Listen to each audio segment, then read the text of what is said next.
Dan saudara, kemarin tim kuasa hukum Peggy Setiawan selaku pemohon dalam sidang pra-peradilan Peggy Setiawan menghadirkan seorang ahli dan 4 orang saksi lainnya. Kini adalah giliran pihak termohon yakni Polda Jawa Barat yang akan menghadirkan ahli.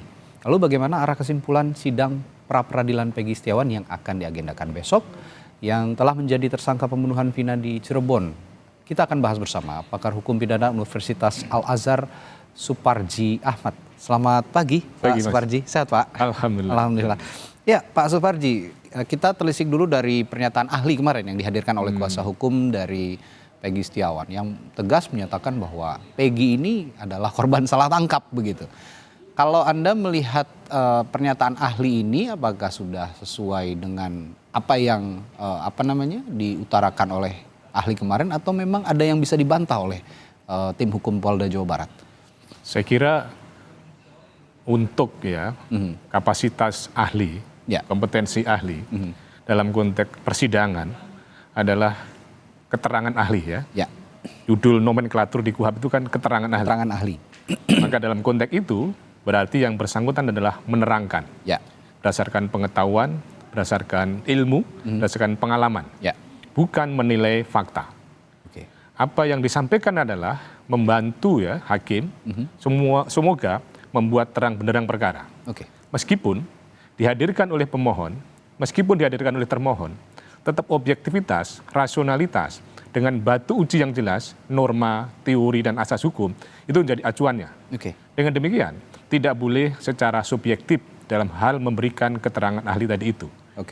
Yang kedua, kaitannya dengan soal bahwa dari sisi pemohon itu mengatakan ini adalah error in persona, salah orang, salah tangkap gitu.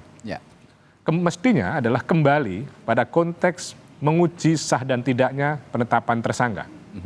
Bahwa dalam KUHP, dalam putusan MK 21/2015 jelas penetapan tersangka itu sah jika didukung dengan alat bukti yang cukup, yaitu 2 alat bukti. Di mana alat bukti tadi adalah dikonstruksikan memenuhi kualitas. Jadi keterpenuhan tadi tidak saja kuantitas tetapi juga kualitas. Dari sisi kuantitas bahwa dari jawaban termohon sudah mencukupi dalam arti sudah memeriksa saksi, memeriksa surat, menggunakan petunjuk, memeriksa calon tersangka, bahkan juga ada keterangan ahli. Artinya adalah bahwa secara kuantitatif apa yang dilakukan Polda dalam hal ini Jawa Barat adalah tidak bisa disalahkan. Sehingga yang menjadi persoalan adalah bagaimana pemenuhan alat bukti secara kualitatif tadi itu. Bagaimana mengukur suatu alat bukti yang berkualitas tadi itu. Yaitu adalah bersesuaian antara alat bukti satu dengan alat bukti yang lain. Bersesuaian dengan saksi satu dengan saksi yang lain. Setidak-tidaknya itulah mengukur suatu alat bukti yang memenuhi kuantitas dan kualitas tadi itu. Nah, poin berikutnya adalah bahwa dalam hal eksistensi pra-peradilan ini tadi adalah satu peradilan, satu mekanisme untuk memberikan pengawasan agar aparat penegak hukum ini dalam melakukan upaya paksa, misalnya melakukan penetapan tersangka tadi, tidak bertindak secara sewenang-wenang, tidak melanggar hak asasi manusia sesuai dengan peraturan perundang-undangan. Persoalannya adalah apakah ini salah orang, salah tangkap, error persona atau tidak, maka tergantung dari alat bukti yang diajukan masing-masing pihak.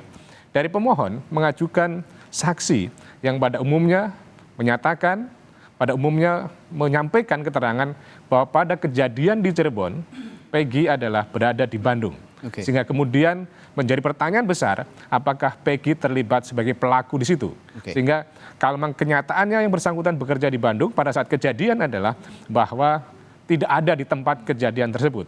Tetapi mungkin lebih jauh lagi dilanjutkan adalah pertanyaan, bagaimana konstruksi peran dari Peggy ini dalam konteks tindak pidana? Apakah pelaku utama, apakah turut serta, apakah kemudian yang menyuruh? Kalau orang yang menyuruh memang tidak harus berada di tempat.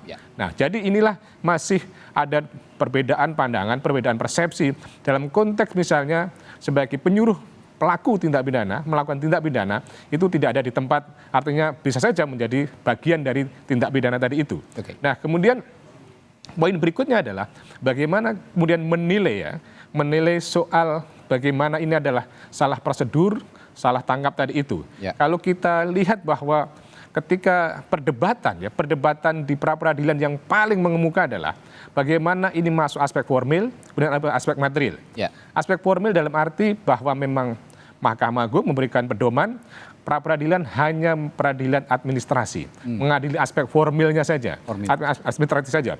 Maka disitulah kemudian akan dilihat kalau secara formil mungkin sudah terpenuhi, tetapi secara material nanti yang jadi pertanyaan adalah apakah memang ini adalah sebagai pelaku tindak pidana atau bukan. Jadi kalau sejauh ini yang dilakukan oleh Polda punya keyakinan tidak salah tangkap, tidak salah orang, dan sudah cukup alat bukti.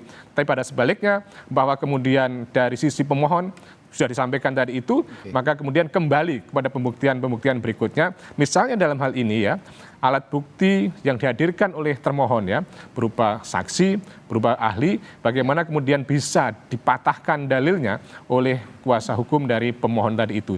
Jadi sejauh ini memang kita apresiasi, kita hormati upaya hukum dari pemohon untuk menyatakan bahwa ini adalah salah orang. Tetapi kemudian hari ini juga akan menjadi ujian bagaimana kemudian dari pihak pemohon melalui kuasa hukumnya itu mampu mendalilkan bahwa itu adalah tidak benar gitu.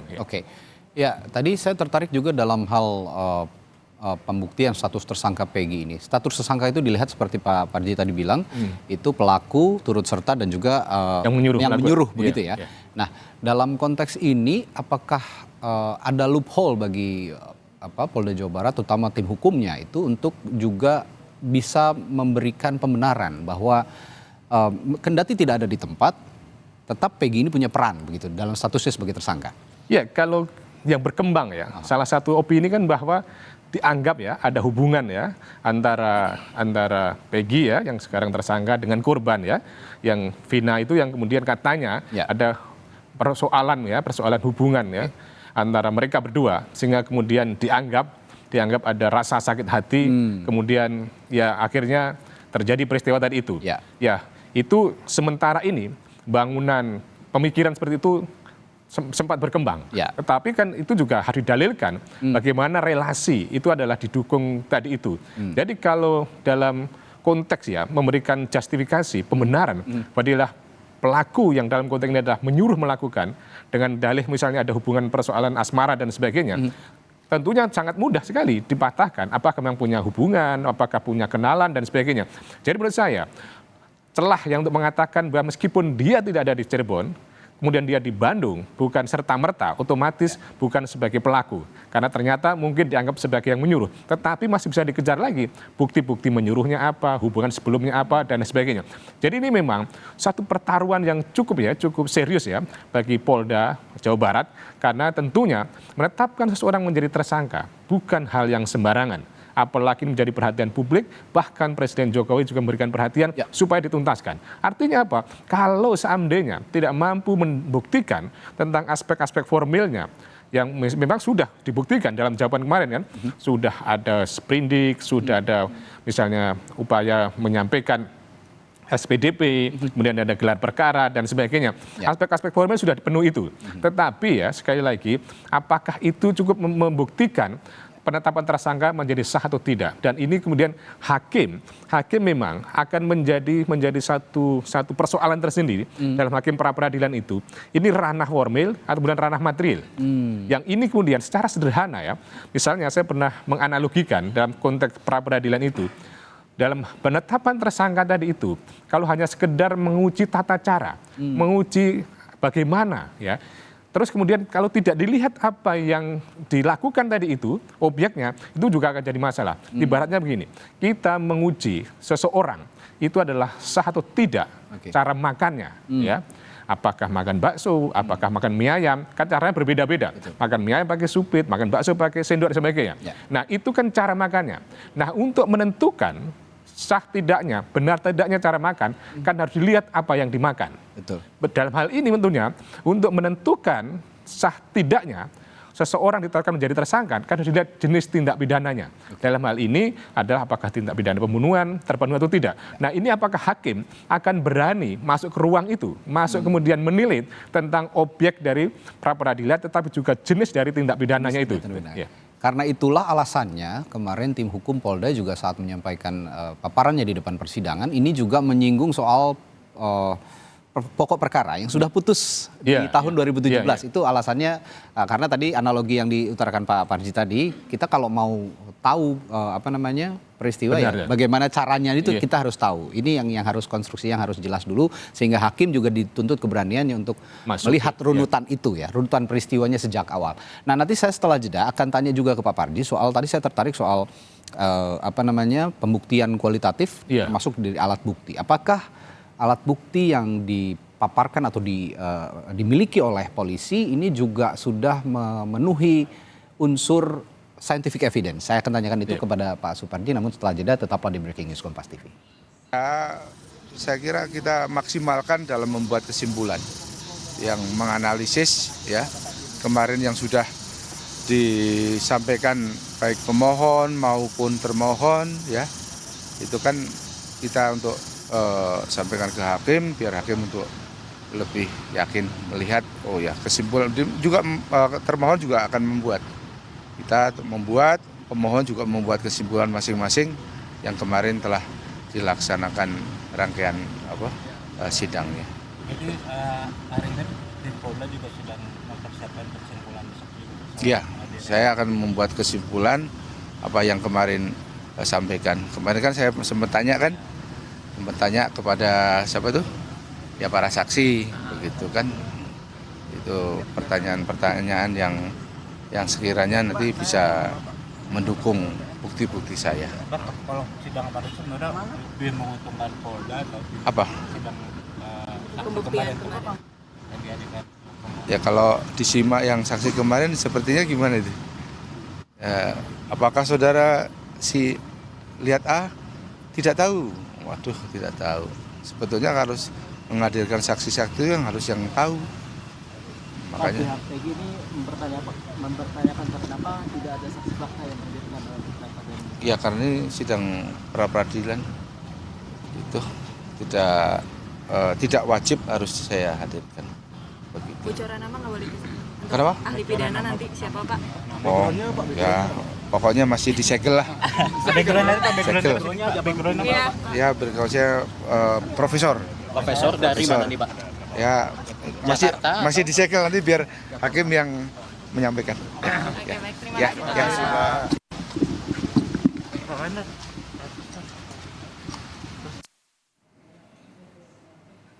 Ya itu tadi yang disampaikan oleh tim hukum dari Polda Jawa Barat yang optimistis nanti pada saat saksi ahli atau ahli dihadirkan di persidangan bisa menguatkan bukti bahwa Peggy Setiawan adalah pelaku dari kasus pembunuhan Vina dan Eki. Tadi juga diutarakan bahwa ahli yang akan dihadirkan hari ini adalah seorang profesor, namun dari tim hukum Polda Jawa Barat belum mau lebih lanjut untuk memaparkan siapa sebenarnya profesor yang dimaksud. Tapi sementara ini kami berasumsi bahwa tentu saja ini adalah ahli hukum yang bisa juga menjelaskan duduk perkara ini.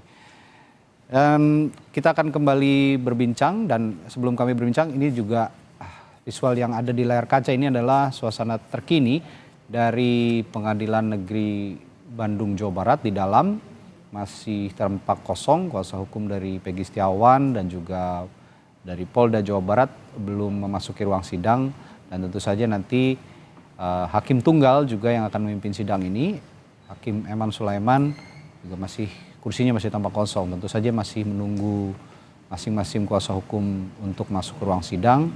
Baru nanti terakhir Hakim Eman Sulaiman untuk memasuki ruang sidang, memulai sidangnya pada pukul 9 pagi ini. Kita lanjutkan perbincangan dengan pakar hukum pidana dari Universitas Al-Azhar, Pak Suparji. Tadi saya sebelum jeda sempat bertanya bahwa tadi Pak Suparji sempat menyinggung soal bukti kualitatif gitu ya.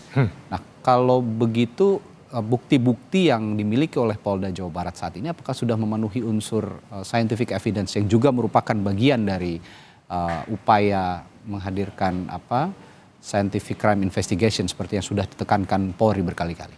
Ya, kaitan dengan scientific evidence tadi itu ya, pada dasarnya kan bukti ilmiah ya.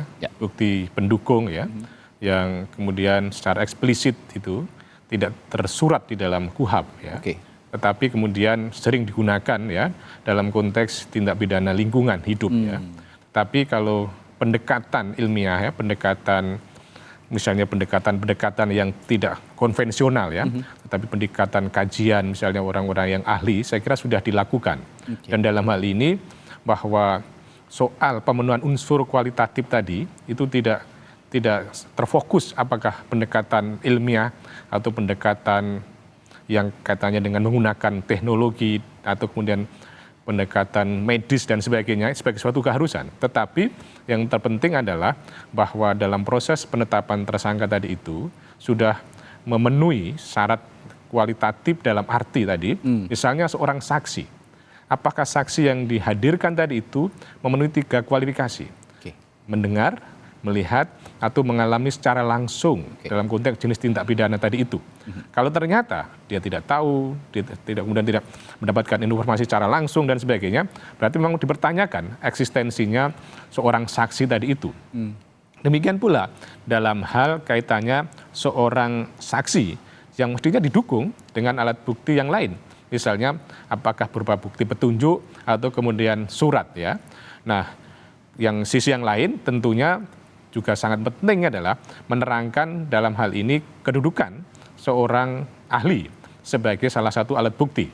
Bahwa kalau memang ahli ini berkompeten, ahli ini bisa menjelaskan tentang kaitannya dengan jenis tindak pidana, pemenuhan unsurnya dan sebagainya, berarti memang secara umum ya, sekali lagi secara ya permukaan, pemenuhan unsur kualitatif tadi sudah terpenuhi. Jadi kalau kita pertanyakan ya, persoalan utamanya adalah bahwa ini salah tangkap tadi, salah orang ya, kemudian error in persona. Apakah kemudian itu bisa dibuktikan hanya dengan keberadaan bahwa pada saat kejadian tadi itu yang bersangkutan ada di Bandung, bukan di Cirebon, atau kemudian bisa dibuktikan adanya bahwa yang bersangkutan tadi itu sebagai orang yang diduga melakukan tersangka itu tidak ada kaitannya dengan perkara ini sama sekali. Atau kemudian bisa dibuktikan bahwa sebetulnya yang dimaksud ya Peggy itu adalah bukan Peggy ini, kemudian dengan ciri-ciri yang lain. Nah, komparasi-komparasi tadi bisa menjadi salah satu metode membuktikan dalil-dalil dari pemohon tadi itu. Nah, kalau dalil-dalil termohon, maka akan kita lihat pada hari ini sejauh mana kemudian saksi yang dihadirkan atau kemudian ahli yang dihadirkan menguatkan dalil dari apa yang jawaban termohon. Tapi secara keseluruhan ya, yang menarik adalah bahwa semula kan muncul satu asumsi, satu spekulasi, satu prejudis bahwa ketika sidang pertama tidak hadir, dianggap menunda, mendelay supaya kemudian segera P21 dan dilimpahkan. Ternyata kan tidak. Oleh karena itu, bahwa ini adalah sebuah etikat baik ya dari Bitkum Polda Jawa Barat dalam hal ini memenuhi dari panggilan meskipun ada penundaan dan tidak dalam rangka menunda perkara tadi itu. Nah, persoalan utamanya adalah bahwa ini kan konstruksinya, konfigurasinya, sistem pra-peradilan kita itu sebenarnya kan perdata ya, mekanisme perdata. Di mana siapa yang mendalilkan, dia harus membuktikan. Maka ketika termohon mendalilkan bahwa ini adalah sudah benar secara prosedur, sudah benar secara administratif dalam penetapan tersangka, ini adalah bukti-bukti dan sebagainya. Itulah yang kemudian harus dibuktikan para pihak, termasuk juga termohon tadi itu. Tadi Pak Pardi juga mengatakan alat bukti petunjuk atau surat itu juga bisa memenuhi unsur kualitatif begitu ya kira-kira. Nah, ini kan alat bukti yang dimiliki Polda Jawa Barat adalah berkas data pribadi, kebanyakan begitu dari Peggy Setiawan. Tapi tidak ada bukti-bukti otentik seperti misalnya rekaman CCTV atau foto atau baju yang digunakan pada saat kejadian. Nah, apakah itu juga sudah dimaksud Pak Parji tadi petunjuk atau surat yang dimiliki Polda Jawa Barat dalam hal ini adalah data-data pribadi dari Peggy Setiawan itu sudah memenuhi unsur begitu ya? Sudah memenuhi unsur kualitatif itu tadi? Ya. Bagaimana kita mengkualifikasi satu alat bukti petunjuk yang kemudian bisa dibenarkan untuk sebagai alat bukti petunjuk, setidak-tidaknya mengukur dari rangkaian ya peristiwa-peristiwa yang bersesuaian antara satu dengan yang lainnya gitu. Ya misalnya tadi bahwa ketika dikonstruksikan pelaku ini atau tersangka ini adalah sebagai orang yang menyuruh melakukan tindak pidana, maka kemudian kan bisa dilihat dari rangkaian. Memang sudah kenal berapa tahun yang lalu, ini buktinya perkenalan, ini kemudian rasa kekecewaannya dan sebagainya. Maka rangkaian-rangkaian peristiwa tadi itu, kalau kemudian bisa ditunjukkan ya, maka bisa menjadi petunjuk ya untuk menilai keterlibatan yang bersangkutan. Tetapi sekali lagi, bahwa yang jadi persoalan adalah dalam konteks pra-peradilan ini tidak menguji yang bersangkutan itu terbukti atau tidak terbukti sebagai pelaku tindak pidana. Tetapi kemudian yang diuji adalah aspek formulir, aspek administrasinya, bahwa penetapan tersangka ini adalah benar atau kemudian salah secara hukum gitu ya. Gitu. Oke, nanti setelah jeda saya akan tanyakan juga perihal Hakim Eman Sulaiman yang sempat bertanya kemarin kepada ahli yang dihadirkan oleh kuasa hukum Peggy Setiawan soal penetapan tersangka kepada Peggy Setiawan yang harus disertai dua alat bukti, terutama soal penyidik perlu melakukan pemeriksaan secara menyeluruh dan lengkap, serta melakukan gelar perkara yang dihadiri oleh kuasa hukum dan calon tersangka. Nah, apabila seseorang bisa langsung ditetapkan sebagai tersangka itu jika tertangkap tangan melakukan tindak pidana. Bagaimana ini juga nanti dianalisis oleh Pak Suparji, tapi setelah jeda di Breaking News Kompas TV kita akan segera kembali. Sebelum dimulainya sidang pra-peradilan Peggy Setiawan Kamis ini, salah satu kuasa hukum Peggy Setiawan, Mayor TNI Purnawirawan Marwan Iswandi, menyinggung soal saksi yang dihadirkan Polda Jawa Barat selaku termohon. Marwan menyebut semestinya Polda Jawa Barat menghadirkan saksi yang menyebut Peggy alias Peron adalah Peggy Setiawan. Selain itu, kuasa hukum Peggy Setiawan juga meminta Polda Jawa Barat agar menghadirkan Ibtu Rudiana. Kuasa hukum Peggy juga menyatakan optimistis menang. Dari kuasa hukum Polda, boleh saya bilang ngelantur juga, sama seperti jawaban permohonan pra-peradilan kami kemarin. Kenapa saya bilang ngelantur? Yang mereka tanya masalah posisi tidurnya saksi, mimpinya saksi apa, kan lucu. Tidak ada sama hubungan sama perkara ini. Yang jelas yang kami tanyakan masalah tersangkanya klien kami ini. Kenapa klien kami ditersangkakan, bagaimana mundur dari ahli, dan kenapa ditahan. Kan itu loh. Masih sesuai dengan seperti itu kemarin, tapi nanti saya sampaikan pada ahli. Walaupun ahli ini kan ahli yang didatangkan oleh Polda. Tetapi dia harus independen loh, tetap independen, profesional loh. Nggak boleh dia pro ke sana, dia mempertaruhkan dari integritas dia loh. Kami meminta ke Polda itu agar Polda menghadirkan saksi yang berani yang mengatakan Peggy Peron adalah Peggy Setiawan. Ya, bahkan Rudiana kami minta agar dihadirkan. Keyakinan kami ya, ini keyakinan dari kuasa hukum ya, dan kita lihat dari fakta hukum, apalagi diperkuat dari keterangan ahli kemarin. Saya tetap berkeyakinan 99%. Yang penting saya bilang hakim benar-benar independen. Hakim independen, tidak dibawa tekanan, tidak masuk angin kata orang. Ya kita lihat aja nanti bagaimana putusan pengadilan. Malah bagus kan? Ya, itu tadi pernyataan dari salah satu kuasa Peggy Setiawan. Tadi yang menarik bahwa kuasa hukum Peggy Setiawan mendorong agar salah satu aparat kepolisian yang menangani kasus pembunuhan Vina pada 8 tahun yang lalu, Ibtu Rudiana yang juga ayah dari korban ya Pak Suparji ini dihadirkan dalam persidangan. Ayah dari Eki ya. Eki juga menjadi korban dalam kasus ini juga dihadirkan dalam persidangan. Nah, saya tadi juga sempat bertanya soal pertanyaan Hakim Eman Sulaiman soal dua alat bukti. Tapi sebelum menjawab itu saya akan tanya dulu pernyataan dari kuasa hukum tadi. Apakah ada kemungkinan ataupun polisi juga bisa menghadirkan Ibtu Rudiana ini karena punya posisi penting juga dalam kasus ini, Pak Parji? Ya, pertama yang harus menjadi perhatian atau catatan bahwa konstruksi pra-peradilan ini kan semi perdata dan pidana ya. Karena alat buktinya pidana, tetapi kemudian sistem persidangannya kan perdata. Betul. Bisa dilihat bagaimana keberadaan para pihak, tidak pakai toga. Terus kemudian rangkaian acaranya, permohonan, jawaban, alat bukti, kesimpulan, baru kemudian putusan. Dan pada sisi yang lain, bahwa menggunakan konfigurasi konstruksi hukum perdata tadi, maka siapa yang mendalilkan, maka kemudian yang harus membuktikan. Nah, kalau dalam kaitan ini, bahwa misalnya pemohon meminta Ibtu Rudiana untuk dihadirkan, maka sebetulnya untuk kepentingan siapa. Kalau dalam konteks kepentingan ya, kepentingan termohon untuk membuktikan ya sah dan tidaknya penetapan tersangka dan tidak pada konteks ya untuk membuktikan bahwa yang bersangkutan salah atau tidak sebagai pelaku tindak pidana, maka memandang bahwa itu tidak ada kaitannya dalam proses penyidikan, tidak ada kaitannya dalam proses penyelidikan, maka ya tidak otomatis permohonan tadi itu adalah dipenuhi ya oleh termohon atau kemudian dipenuhi oleh kepada hakim ya. Karena bisa saja para pihak mengajukan permohonan ya, terus tapi hakimlah yang kemudian memerintahkan ya untuk dipanggil atau tidak dipanggil ya. Jadi sekali lagi bahwa ini harus jadi catatan ya bahwa siapa yang mendalilkan ya kemudian saya harus membuktikan, dan kemudian yang kedua bahwa permintaan orang untuk dihadirkan sebagai saksi akan sangat dipengaruhi kepentingan para pihak dan kepentingan dari majelis hakim atau hakim maksud saya. Sekiranya sudah terang benderang perkara ini, maka mungkin kalau hal-hal yang tidak perlu, saksi yang tidak perlu, mungkin juga tidak perlu dihadirkan. Dan kemudian kalau kita misalnya mencermati ya persidangan kemarin ya soal salah satu dalilnya ya bahwa tidak pernah diperiksa sebagai calon tersangka, tidak ada gelar perkara gitu ya, bahwa memang dalam hal putusan MK maupun dalam hal KUHAP bukan sebuah keharusan tentang soal gelar perkara tadi itu.